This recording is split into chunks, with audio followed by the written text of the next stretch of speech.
The first time I came to Bali, I was young, 18. That's almost 40 years ago.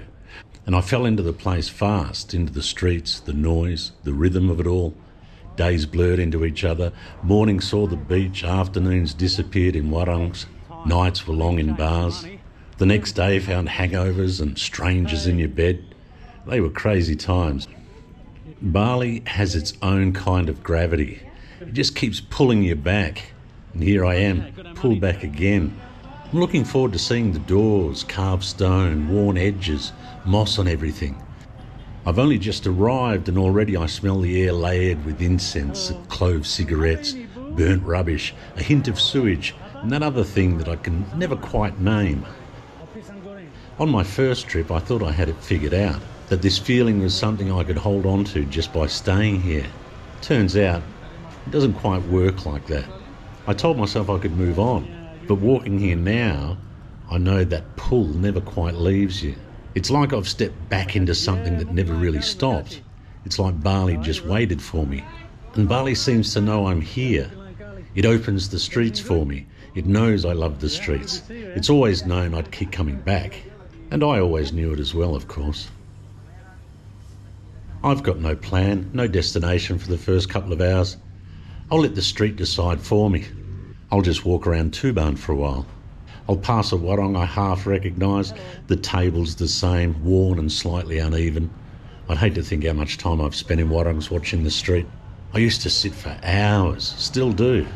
The street itself was always enough. And I remember her, of course.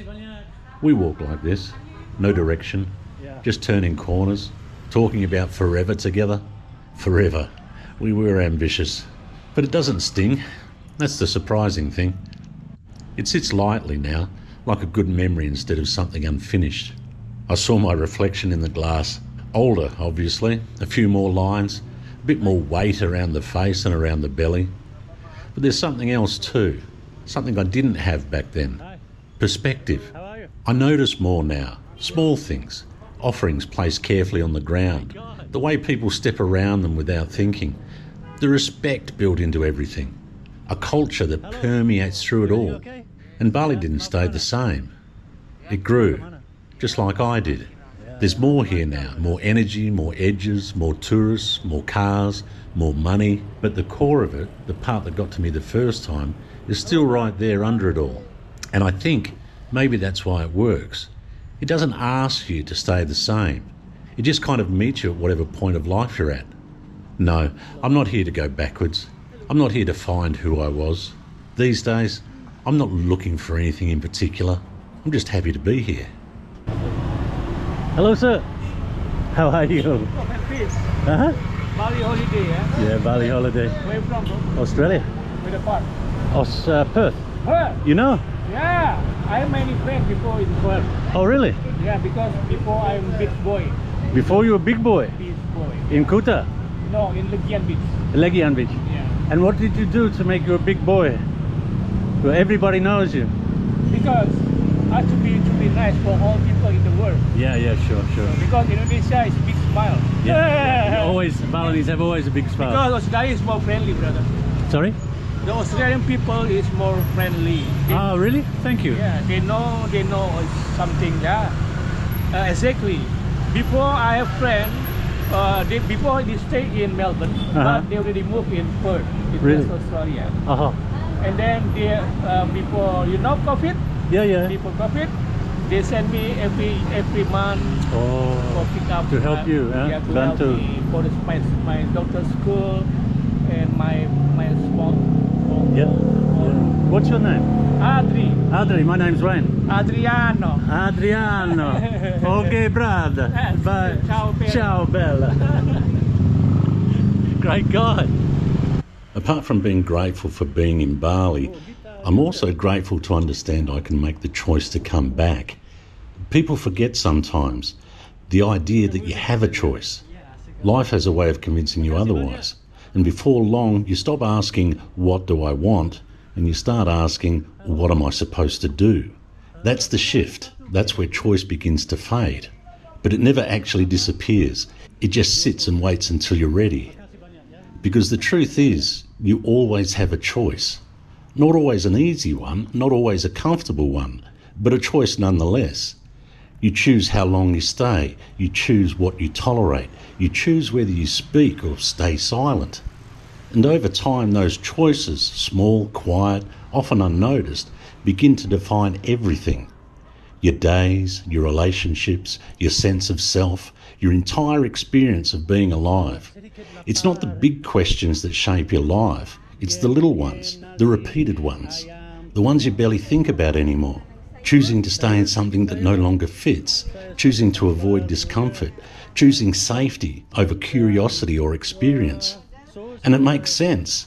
We're hardwired to protect ourselves, to avoid risk, to stay within the boundaries that feel known, predictable, safe. But safety has a cost, because just beyond it, just on the other side of that hesitation, is something else. Growth, change, possibility, potential. And yes, possibly fear. Fear is part of it. It always is. What if this goes wrong? What if you fail? What if you regret it? But there's another question that doesn't get asked enough. What if you don't? What if you stay exactly where you are and nothing changes? What if the cost of avoiding that small moment of fear is a slow, steady drift into a life you never consciously chose? Because that happens, not in a single decision, but in 1,000 tiny ones. And one day, you look around and realise this isn't quite the life you imagined. Not because you couldn't change it, but because you forgot you could. Choice doesn't always feel powerful in the moment. Sometimes it feels inconvenient, disruptive, uncertain. It asks something of you. It asks you to step into the unknown, to risk discomfort, to accept that you might not get it right. But that's where life actually happens. Not in the perfectly planned path, not in the fully controlled outcome, but in the moments where you choose, despite the uncertainty. Choosing to say yes when it would be easier to say no. Choosing to walk away when staying feels safer. Choosing to begin even when you're not ready. Those are the moments that shift things. And you don't need to be fearless to make those choices. You just need to be willing to feel a little discomfort, willing to take a small risk, willing to trust that even if it doesn't go perfectly, it will still move you forward. Because it always does. Every choice, especially the difficult ones, adds something. Clarity, strength, experience. Even mistakes carry value, sometimes more than success ever could. So if you feel stuck, if life feels narrow, repetitive, or quietly unfulfilling, pause for a moment. Not to figure everything out, not to map out the next 10 years, just to remember this: you still have a choice, right here, right now. It might be small, it might feel insignificant, but it matters, because your life isn't shaped by one grand decision. It's shaped by what you choose over and over again. So choose something different, even if it's just slightly. Choose the conversation you've been avoiding. Choose the path that feels uncertain. Choose the version of yourself that's been waiting just outside your comfort zone. Choose to book that trip. And yes, there will be fear, but fear isn't always a warning. It can be an invitation to step into something larger than the life you've been unconsciously repeating. And when you accept that invitation, even once, you remember something important. You were never stuck. You were just waiting to choose. You've been driving taxis a long time, Anwar? Yeah. For Bluebird? Yeah, for Bluebird. You're from Kuta? No. Where? East Timor. East Timor? Yeah. Dili? Yeah, close to Delhi, but I'm Indonesia. But why? Yeah. That's a long way. Atambua. Atambua? Yeah. Besar kota? Kota besar? Tidak terlalu. Yeah. And so your family, your wife, your children in Timor? Here. Di sini. Oh, here? Yeah. And how long have you been here? 2 years. 2 years? Yes. Is it difficult? Sedikit sulit? Yeah. Yeah? Sedikit. The local Balinese people are friendly to you? Yeah. Yeah? Very, very friendly. Oh, no problems then? Yeah. Tidak masalah. Tidak masalah, baik-baik saja. Yeah, good, that's good. Yeah. How old are you? 34. 34? Yeah. Terlihat muda. Masih muda? Yeah. Terima kasih. And what's your plan? What's your plan for life? What do you want? Dream. What's your dream? Mimpi manas. Mimpi. Mimpi. Ya, mimpi Saya punya banyak mimpi ya. Yeah, Mimpi bahagiakan keluarga, yeah. family. Make sure the family's happy and Ya, good. Yeah. family. Berapa anak-anak? How many children? Sekarang 2. Ya. Mau lagi? Stop dulu. Jangan banyak-banyak, nanti susah. Sibuk. Hidup. Mahal. Ya, mahal hidup. Jadi cukup 2 dulu. Yeah. Mister asli orang mana? Australia. Oh, Australia ya. Yeah. Sudah pintar bahasa Indonesia. Coba. Coba-coba. Yeah. Sama, saya juga coba-coba. Yeah. English sedikit-sedikit. A little bit, yeah. Ya. Mungkin kami sedikit bodoh. Tidak juga, tidak. Makasih ya. Sama-sama. And here we are in Sanur, dropping in and seeing Ilu at Mbokla. And Ilu! Good to see you. Nice to see you too. How are you? I'm very good. Yeah? Very well. Very well. I'm so glad to hear it. And the family, everyone's well. Everyone, Eka? Bli! Oh, I'm so hot, Ilu. I think it's time for a beer. Oh, time for the beer. Oh, Always time for a good beer. choice. And are you busy? Happy busy. Happy busy? Come out, come out. Ilu's doing her dance, so I think that's her call for everyone to come and join her down at Mboklu. Everybody who spends any time in Sanur will tell you that this probably has the best tasting food for the price that you're going to find it. Well, regardless of the price, the reason being is the father of the son. Ilu's the mum and the wife, Makasih Banyak, and saya lupa nama. Eka. Maaf Eka. Eka's the son. The dad is a chef, so he's passed down all these recipes, and it's not often you'll see a good rendang done. Normally in Sumatra, in Lake Toba, they do a really nice rendang.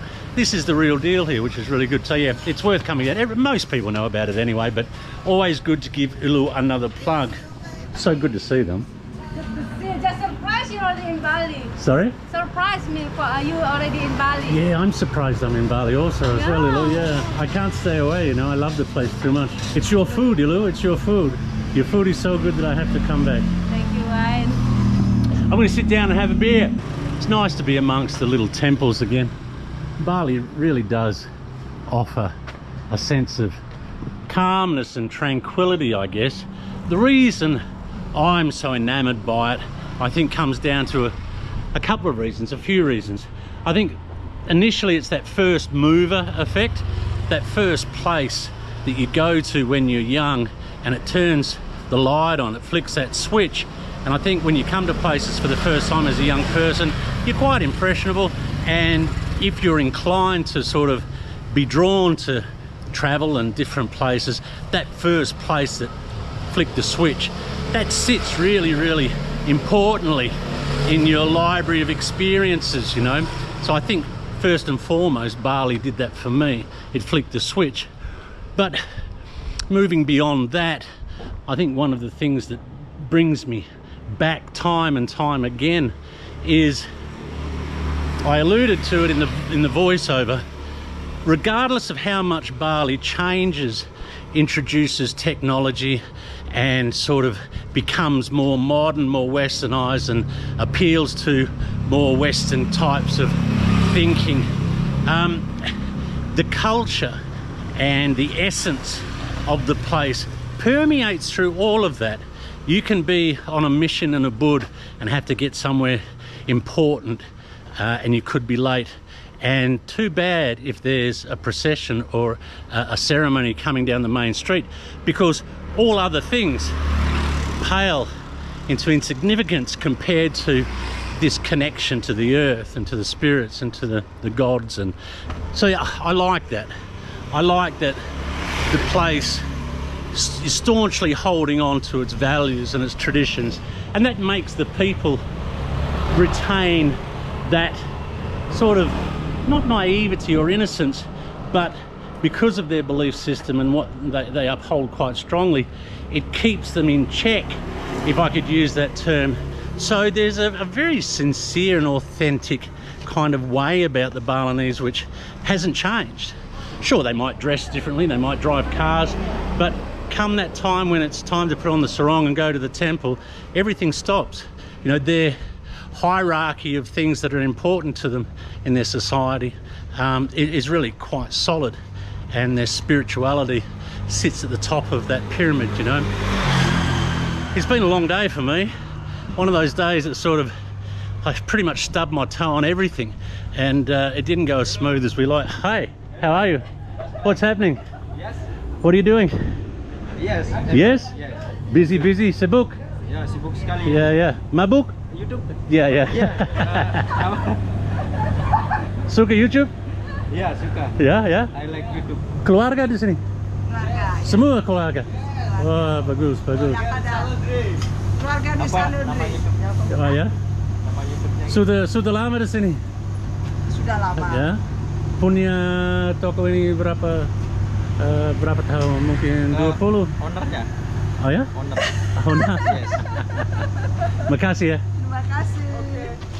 I don't know, there's an authenticity and a kind of a playfulness. I think that's one of the things I like as well. There's a playfulness to the Balinese. But yeah, been a bit of a day for me. The plane was delayed, and I had all sorts of things going on. The place I'm staying, it's got major renovations going on, and yeah, so I'm glad to have stopped. I have to say, I'm glad to have stopped. I have no idea how this video is going to come together, to be honest. It's going to be quite a rough and ready affair, but there you go. It's like that sometimes, isn't it? That's just about it for this one. I don't think I did the introduction today either, did I? Sorry about that. As always, thanks for coming along for the ride.